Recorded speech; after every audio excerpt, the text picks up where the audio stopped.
Kohberger at today's hearing. He has visited his client 4 times since. With Jason Labar as the public defender representing Bryan Kohberger at today's hearing. He has visited his client 4 times since his arrest. Mr. Labar, good morning to you. You have a busy day ahead of you. First of all, just quickly, what do you expect to happen today at the hearing? I expect Bryan to be brought into courtroom 1, and he's likely to sign the extradition paperwork. And you've visited with him several times. You've made a point to say you have not talked to him or tried to talk to him about the substance of the charges against him. What has his demeanor been like? What has his mood? What have you observed from those multiple interactions in the last few days? He's being very calm. He's very aware. He understands the proceedings. I did discuss with him what to expect in the upcoming days on his transport, as well as what to expect when he actually returns to Idaho and is likely in front of a magistrate or a judge there. I recognize you're being careful because you're handling this procedural matter. You're not the person who will be defending him at trial, presumably. But has he reacted to the charges at all? One can imagine being accused of something like this and saying, wait, where did this come from? Why are they coming after me? Have you seen any kind of that behavior from him?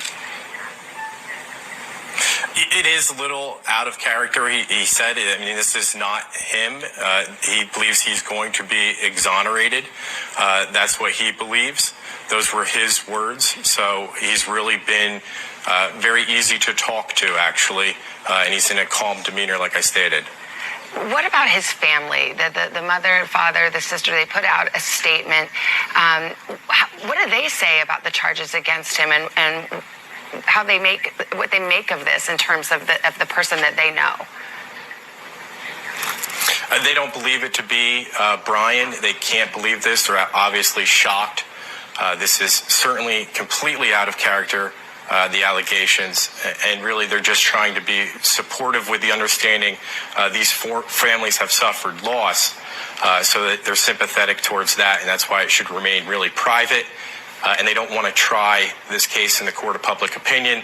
And without knowing the facts and evidence, as of right now, they don't really want to comment on things. His father drove him from Washington State at the holidays back to Pennsylvania. I understand that was a plan that had been in the works for some time.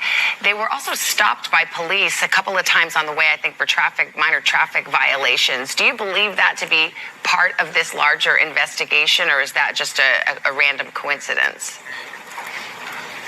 I believe it to be a random coincidence. I don't disbelieve that Bryan and Michael Kohberger would have made that story up. There's no reason. They have been fully cooperative when they did speak with police and authorities.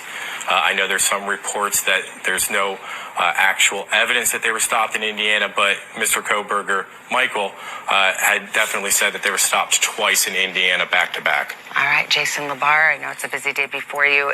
Thank you for being with us this morning. Appreciate it. Thank you for having me. Hey, thanks for watching. Don't miss the Today Show